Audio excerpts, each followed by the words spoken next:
Bienvenue dans la pause café, je m'appelle Camille et dans ce podcast, on parlera de l'entrepreneuriat, de web et de développement personnel avec toutes mes petites réflexions qui se baladent dans ma tête. Tu peux retrouver la pause café sur les plateformes de podcast, donc si tu veux écouter les épisodes, n'hésite pas à t'abonner.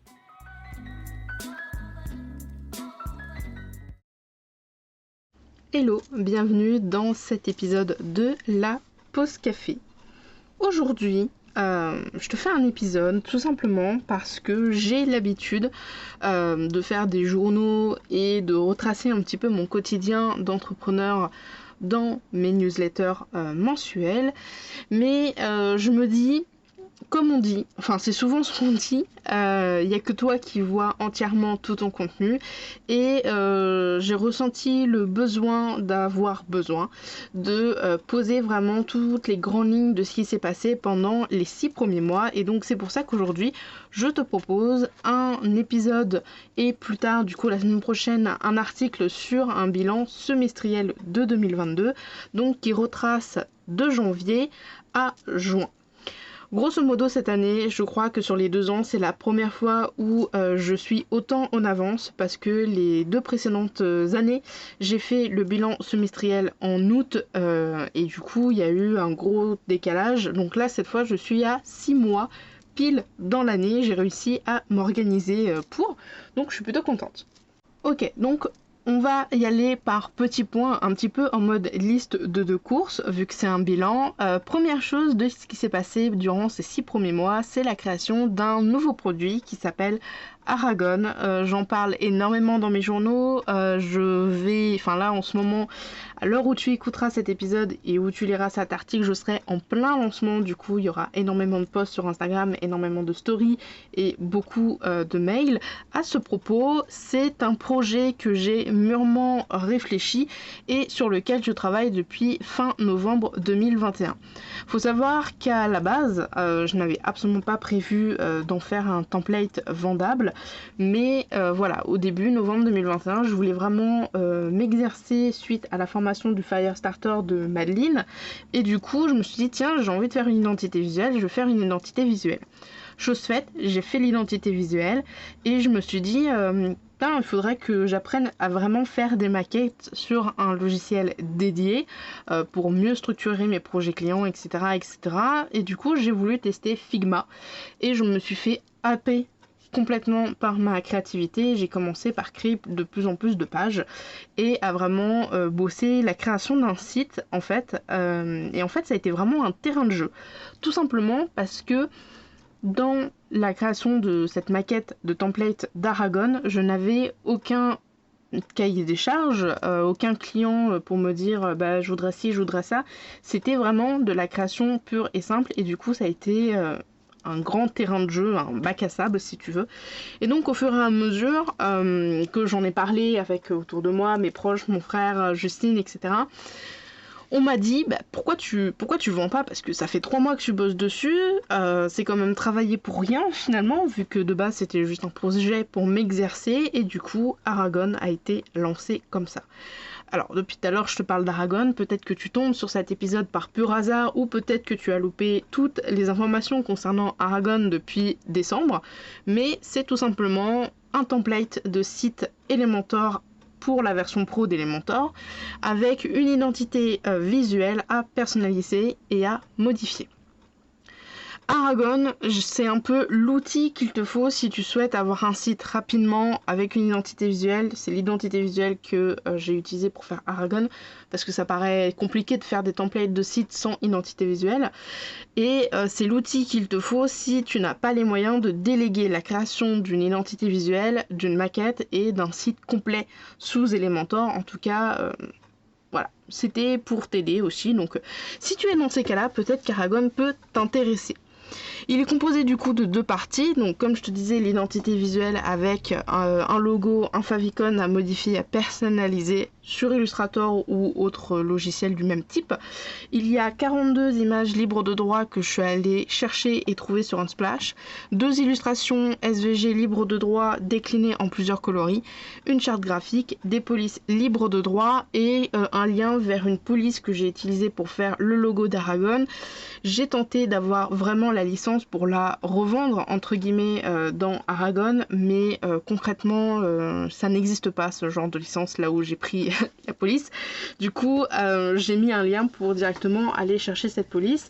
Et du côté du template Aragon Elementor, il y a énormément de choses. Il y a une page d'accueil, contact, ressources gratuites, services à propos, arbre à lien, une page de vente, une page de blog, un article de blog à dupliquer, une page de maintenance, une page 404, un modèle des résultats de recherche, 3 pop-up différents, un modèle de catégorie, un modèle d'article de blog. Attention, ce n'est pas l'article de blog à dupliquer, c'est un modèle d'article de blog, il y a une nuance. 2 pieds de page et 2 en-tête, avec dedans également un PDF informatif, n'importe quoi, avec des explications concernant le fil Instagram, des explications pour le formulaire de la newsletter, des liens, des codes partenaires et aussi des liens vers des petites vidéos Loom que j'ai fait pour te donner encore plus d'explications avec un partage de mon écran. Donc voilà. Alors on pourrait dire ok c'est tout, mais concrètement c'est 21 éléments Elementor à personnaliser, à modifier avec une identité visuelle pour créer ton site sereinement. Donc au moment où tu liras l'article et où tu écouteras cet épisode, Aragon sera concrètement en ligne, donc je te mettrai le lien dans l'épisode et dans l'article vers la page de vente d'Aragon. Et si jamais tu as des questions, tu peux prendre un rendez-vous avec moi de 30 minutes pour me poser des questions sur le template ou sur Elementor. Deuxième point du coup qui en découle d'Aragon, c'est la restructuration de mes offres et de mon entreprise. En fait, c'est pas encore terminé, mais j'ai investi mes derniers dollars, comme on pourrait dire, dans plusieurs programmes, notamment dans le programme Réveille ton biz de Justine Arma, parce que c'était juste impossible, je sentais que j'étais en train de couler et que j'allais jamais pouvoir m'en sortir seule. Et du coup, avec Justine, on a commencé à travailler nos offres, mais aussi et évidemment les fondements de notre entreprise. Et durant tout le programme, j'ai revu et je travaille encore dessus, les fondations de mes services et de mon parcours client. Par exemple, chose incroyable, j'ai mis en place un mode d'emploi dans Notion où les clients en prestation de service ou en abonnement de gestion peuvent aller chercher des informations. Par exemple, je suis une cliente, je me dis tiens, comment est-ce que je peux donner les ressources à Camille ? Je vais dans le mode d'emploi, il y a écrit comment me donner vos ressources. Tiens, quand est-ce que Camille est disponible pour répondre à mes mails? Je vais dans le mode d'emploi et je vois mes horaires de disponibilité. Et c'est sous forme de galerie Notion avec des images plutôt sympathiques. Je me suis vraiment éclatée. Par exemple, comment payer Camille au niveau de la facture? Eh ben, l'image, c'est un cocktail. Je trouvais ça assez cool de mettre pour la facturation un cocktail parce que ça, on va dire, ça bouge un petit peu de... C'est très chiant la facturation, c'est toujours très pénible entre guillemets pour un client de payer. Donc si on pouvait rendre ça un petit peu plus cool, ça serait nettement mieux. Et j'ai aussi créé tout un parcours client pour guider les indépendantes selon leur situation et selon leurs besoins.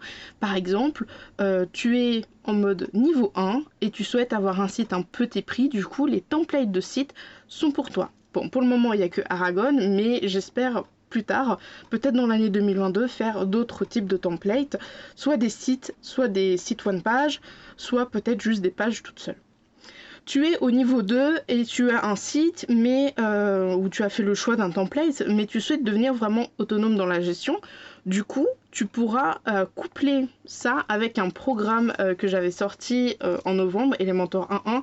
C'est un programme que j'ai bossé énormément dessus, mais c'est un programme où j'ai absolument pas communiqué dessus concrètement, et du coup j'ai eu 0 vente. Je crois que personne l'a vu ce programme, donc je l'ai laissé un petit peu de côté, et là je suis en train de le remettre en forme, de le remodeler avec du coup l'idée de programme que j'avais pour Aragon, donc je suis en train de fusionner les deux. Troisième niveau, tu as le budget pour déléguer ton site et tu souhaites avoir un site vraiment sur mesure et sans prise de tête. Du coup, là, c'est les prestations de services en création et en intégration de maquettes qui te permettront du coup d'obtenir le résultat souhaité.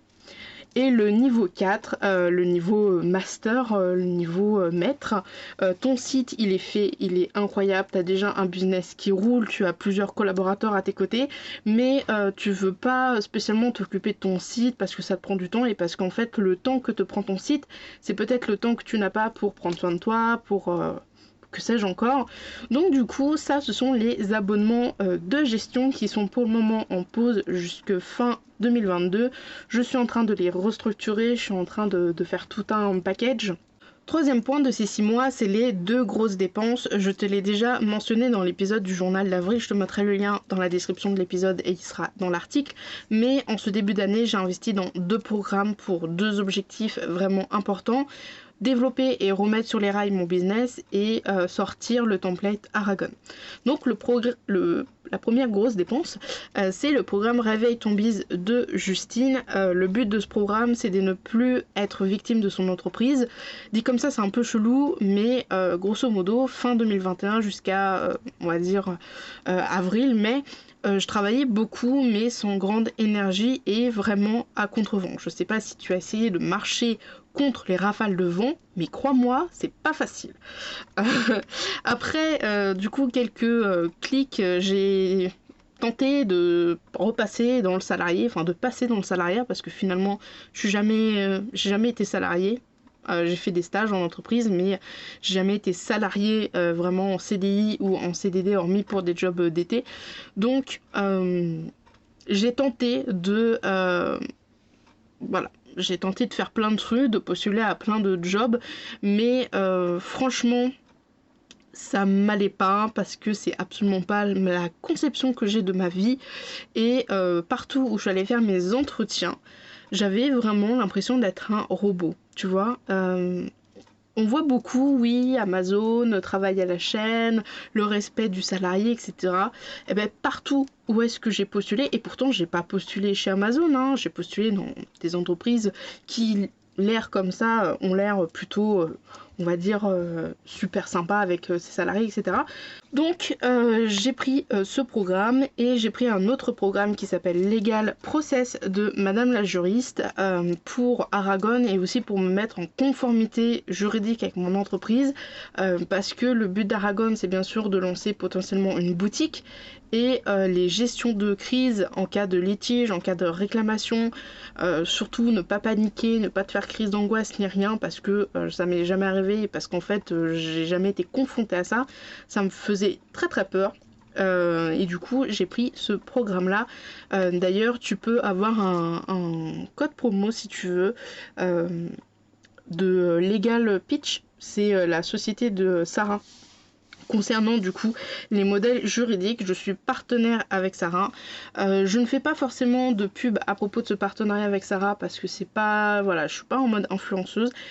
Tout comme le programme MOVA de Justine, je suis partenaire avec Justine étant donné que j'ai contribué à la formation MOVA dans un des modules et puis c'est moi qui m'occupe de la page de vente et c'est moi qui m'occupe du site, donc voilà. Grosso modo, j'ai très très peu de partenaires, mais je choisis mes partenaires avec soin. Et quand je parle de partenaires où en échange d'avoir une commission, toi tu as une réduction. Je ne parle pas bien sûr des liens d'affiliation comme Teach Easy, comme par exemple Elementor Pro ou de Switch. Je parle vraiment de partenariat avec des codes de partenariat où ça te rapporte aussi quelque chose. Donc voilà. Quatrième point, je crois, c'est la pause café qui progresse vraiment de plus en plus. Genre, c'est incroyable. Le 3 mai 2022, la pause café a passé le cap des 280 écoutes.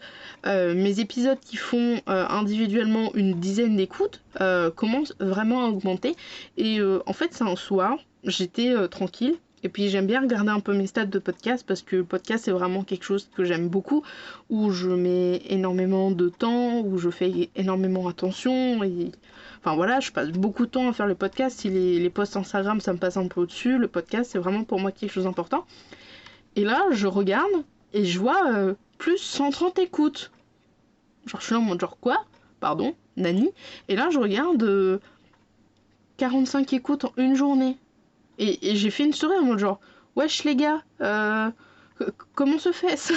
Tu vois, j'étais vraiment très très choquée et ça m'a fait énormément plaisir. Alors, c'est pas de l'abus en mode genre oui, je suis fantastique, j'ai fait énormément d'écoutes. Peut-être que pour toi, 280 écoutes, c'est nul, mais pour moi, c'est beaucoup quoi. Enfin, tu vois, j'imagine pas que mon podcast un jour il fasse 500 écoutes, tu vois.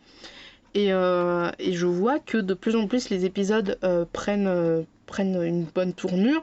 Et je pense que c'est notamment à cause des journaux de la Pause Café où les journaux maintenant sont retranscrits. Alors, je suis désolée pour ceux qui lisent les journaux, je ne les fais pas corriger par ma correctrice parce que je n'ai pas les moyens de déléguer un article de blog en plus dans le forfait. Donc, j'essaye vraiment de pas faire de fautes, je passe avec Cordial pour corriger les fautes, je fais des recherches dans la conjugaison, mais je suis sûre qu'il y a des fautes.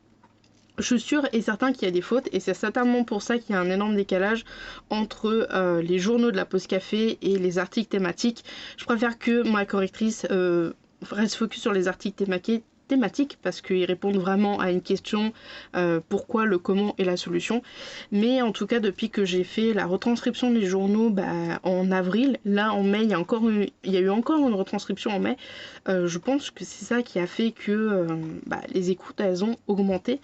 Et du coup, voilà, j'essaye de faire des retranscriptions de journaux, mais sache que pour le moment, ils ne sont pas corrigés. Donc si tu trouves des fautes, beaucoup de fautes, je m'en excuse vraiment. J'essaye de faire ce que je peux, mais c'est un peu compliqué. Du coup, si jamais tu veux écouter ou réécouter des épisodes de la Pause Café, tu peux le faire depuis Ocha. Et sur Ocha, comme tu écoutes là peut-être, tu as la plupart des plateformes de podcast. J'essaye vraiment de prendre un maximum d'avance sur les épisodes de podcast. En général, je trouve le sujet, je l'écris 2 mois avant la sortie initiale. Je laisse le temps de faire les modifications s'il y a besoin à ma correctrice avant d'intervenir. Et ensuite, j'enregistre, j'intègre l'article, plus les visuels, plus programmé sur Instagram, plus programmé sur... programmé sur Pinterest, programmé sur Instagram, programmé sur Ocha, programmé sur YouTube, programmé sur la newsletter, 1 mois avant la date prévue. Je t'avoue que là, je suis vraiment en mode plouf. Je suis en train vraiment... je ne suis pas du tout ce calendrier-là éditorial en ce moment parce que je suis en plein lancement d'Aragon. À partir de juin, ça ira beaucoup mieux, mais globalement... J'essaye de faire des épisodes thématiques en avance pour me permettre d'avoir du temps pour réaliser les journaux. Parce que les épisodes thématiques, en vrai, je peux les faire 1, 2, 3 mois à l'avance, c'est pas un souci. Mais les journaux, comme c'est semaine après semaine, il me faut que je cale peut-être 1 heure par semaine pour enregistrer la semaine. Et puis il faut que je cale à peu près entre 2 et 3 heures pour tout monter et tout enregistrer. D'ailleurs... Petite nouveauté sur les journaux au niveau de mon process. Avant, j'enregistrais les journaux, genre partie 1, partie 2, partie 3, et je mettais beaucoup de temps à les monter tous en même temps. Là, ce que j'ai décidé de faire pour les 2 derniers, c'est de monter la première semaine l'enregistrer la première semaine et de le monter la première semaine, enregistrer la 2e semaine et le monter, 3e semaine le monter, faire un check-up à réécouter entièrement l'épisode et puis programmer si besoin, et je trouve que je gagne beaucoup plus de temps. Donc voilà, petite nouveauté cette année, je pense faire un épisode thématique et un journal au mois de juillet avant de prendre une petite pause pour revenir en septembre, normalement sur les 2 dernières années. Juillet et août, je vais pas y arriver, dis donc. Juillet et août, il n'y avait pas d'épisode de podcast ni d'article. Là, cette année, je pense en faire un uniquement pour le mois de juillet. Et puis, je verrai, certainement, il n'y aura rien au mois d'août. Parce que je pense que le mois d'août, je vais me mettre en mode pause. Je sais plus à combienième j'en suis de points, je crois le 5. J'espère que tu as compté, mais en tout cas il y a eu un gros changement aussi durant ces 6 premiers mois dans la newsletter. Et oui, si tu ne lis pas ou que tu n'écoutes pas les journaux, j'ai changé encore, oui je sais, le fonctionnement de la newsletter pour passer à une newsletter mensuelle. Le but, c'est de faire un magazine mensuel avec le sujet du mois, les articles et les épisodes du mois précédent, les informations sympas concernant mon entreprise ou l'actualité ou des informations ou des choses que j'ai trouvées sur internet. Bref, d'en faire vraiment un magazine, une newsletter par mois et basta. Je voulais faire un sommaire cliquable avec des encres, mais d'après le support de MailerLite, dans les campagnes, ça ne marche pas. Du coup, je suis un peu deg, mais voilà, j'ai dit j'en fais une par mois hors lancement. Là, à l'heure où tu écoutes cet épisode de podcast et à l'heure où tu vas certainement lire l'article, il va y avoir énormément de newsletters. J'en ai prévu à peu près une dizaine pendant les 2 semaines là pour le lancement d'Aragon. Donc c'est une newsletter par mois, sauf lancement et lancement des partenariats. Par exemple, le lancement prochainement de Réveille ton Biz, parce que je pense que je serai partenaire aussi de Réveille ton Biz. Le lancement de Programme Mova qui va reprendre en octobre, je crois, ou en septembre, je ne sais plus. Et tout plein d'autres choses. Donc je te mets un lien pour t'inscrire à la newsletter. Tu peux t'inscrire à la newsletter en t'inscrivant à une de mes ressources gratuites. Il y a le template Petit Zen qui est vraiment le template Aragon, mais genre même pas 0,5% du template Aragon. J'ai un calendrier éditorial Notion, j'ai un espace Notion pour récolter tes chiffres et suivre tes statistiques. J'ai une banque d'images libres de droit qu'il faudrait que je mette à jour mais que j'ai pas eu le temps de faire. Et j'ai un PDF pour te faire découvrir des extensions sur WordPress. Avant-dernier point, c'est un petit bilan côté perso. Je t'avoue que le côté perso, c'est un peu la mer Noire entre urgence vétérinaire pour mon chat qui s'est pris pour un bélier, ma voiture où il a fallu que j'aille en révision. Bref, il y a eu beaucoup de, on va dire, aléas. Voilà, c'était un peu les montagnes russes. J'apprends quand même à ne pas trop travailler les week-ends et à faire un planning cadré pour pouvoir tout gérer ça correctement. Et petite nouveauté, fin mai, je pars en Normandie pendant une semaine. Ça fait 4 voire 5 ans que je ne suis pas partie en dehors de chez moi, en dehors de ma chambre en vacances. Donc voilà, j'aurais certainement fait des petits coucous parce que je suis en train d'enregistrer et quand l'épisode va sortir, je serai déjà revenue. Mais voilà, je pense que ça va me faire du bien cette petite semaine de vacances. Et concrètement, c'est la semaine de ressources, de recharge de batterie avant les 2 semaines de lancement d'Aragon qui vont être énormément énergivores. Donc voilà. Et dernier point de ces 6 mois qui n'en est pas moins le plus important de ce mois de mai, parce que je suis en train d'enregistrer le 20 mai exactement, j'ai la fibre. Enfin, après 2 ans de bataille, j'y suis arrivée. La fibre, c'est vraiment devenu indispensable depuis que la box ADSL avait décidé de n'en faire qu'à sa tête. Genre, c'est impressionnant, mais les visios en groupe, par exemple les visios de Réveille ton Biz ou les visios de Legal Process où il y a plusieurs personnes, où il y a la caméra, où il y a un partage d'écran, mais ça bug. Je ne compte même pas le nombre de fois ces dernières semaines avant l'installation de la fibre où je me suis fait couper. Donc je te laisse imaginer le calvaire que c'est pour les maintenances des abonnements de gestion. Quand j'essaye d'envoyer les sauvegardes WordPress sur mon Google Drive, le truc il patine, je prends la connexion pour tout le monde, je ne peux plus rien faire. Et sachant que j'ai le PC, donc mon PC qui fait la sauvegarde de Google Drive, et j'ai aussi mis Google Drive sur mon PC, PC d'en bas de la famille, j'ai mon téléphone qui pète un câble. Bref, c'était vraiment le bordel. Vu que le jeudi je ne travaille pas, je pense reprendre de façon beaucoup plus régulière les streams sur la pause de 16h avec la PS4, mais du coup maintenant avec le PC. Il me manque juste un deuxième écran pour pouvoir suivre le chat, mais j'ai fait un système maison, c'est-à-dire que j'ai un bras d'écran qui est libre vu que je n'ai pas d'écran, mais j'ai un bras, et du coup à ce bras j'ai mis un élastique. Et cet élastique sert à tenir mon téléphone pour que je puisse lire les messages du chat de Twitch quand je suis en train de jouer en même temps. C'est du fait maison, ça tient pour le moment. J'espère que ça va tenir encore un moment parce que je n'ai pas assez pour me prendre un deuxième écran, mais voilà. J'ai déjà pensé aussi potentiellement à faire du stream pour Camille David P15, comme par exemple pour faire des débats, pour enregistrer des lives des épisodes, pour faire des questions-réponses ou encore pour créer des pages Elementor en live que tu pourras potentiellement récupérer par la suite. C'est une idée que je garde en tête quand j'aurai un petit peu plus de temps, mais c'est pas impossible que je fasse quelque chose comme ça. D'ailleurs, sur 2 semaines, j'aurai streamé à peu près 17 et 20 heures sur Twitch, ce qui est pour moi énorme. 20 heures de stream dans une semaine, sachant qu'il y a 20 heures de stream dans une semaine, mais il y a aussi le côté entreprise, le côté perso.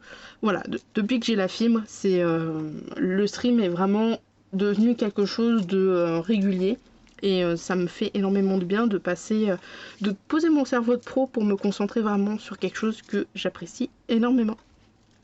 Et voilà pour ces 6 premiers mois, on est bien d'accord, tout ceci n'est qu'un résumé, je ne pourrais pas tout expliquer, je ne pourrais pas tout te faire, en plus si tu suis la newsletter, si tu écoutes en plus les journaux et là encore le bilan, il y a certainement des choses que tu as dû déjà entendre et re-entendre ou peut-être des choses que tu as découvert juste là, mais dans les faits, ces points voilà, sont les plus importants pour moi. J'étais juste en train de lire du coup mon brouillon.